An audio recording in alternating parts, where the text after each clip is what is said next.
আসসালামু আলাইকুম। হযরত আনাস রাদিয়াল্লাহু তাআলা আনহু হইতে বর্ণিত, তিনি বলেন, এই জমিন প্রতিদিন উচ্চ স্বরে 7টি বাক্য ঘোষণা করে। 1. হে আদম সন্তান, তোমরা আজ আমার পিঠের উপর দৌড়াদৌড়ি করতেছো, ঘোরাঘুরি করতেছো, খুব তাড়াতাড়ি আমার ভেতরে আসতে হবে। হে আদম সন্তান, আজ আমার উপর বসবাস করে তুমি পাপ কাজ করে চলেছো, একদিন আমার কঠিন শাস্তি ভোগ করতে হবে।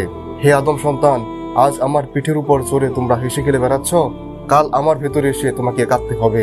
হে আদম সন্তান, আমার পিঠের উপর চড়ে তুমি অন্যায়ভাবে সঞ্চিত বস্তু ভোগ করছো, অচিরেই আমার কাছে আসতে হবে, আর সেখানে তোমার হাড় মাংস পোকামাকড় ছিঁড়ে খাবে। হে আদম সন্তান, আজ তোমরা সুখে এবং আনন্দে আছো, একদিন আমার ভেতরে আসতে হবে তোমাকে, এবং সেখানে তুমি চিন্তিত এবং দুঃখিত থাকবে। হে আদম সন্তান, আজ তোমরা আমার পিঠের উপর দাঁড়িয়ে অহংকারী মত্ত আছো, খুব শীঘ্রই আমার ভেতরে আসতে হবে, আর সেখানে তুমি অপমানিত এবং লাঞ্ছিত হবে। হে আদম সন্তান, আজ তুমি দুনিয়াতে দলবদ্ধ হয়ে আনন্দে মেতে আসো, খুব শীঘ্রই আমার কাছে আসতে হবে, আর সেখানে অন্ধকার ঘরে আশ্রয় খুঁজতে থাকবে এবং তুমি একাকী পড়ে রইবে।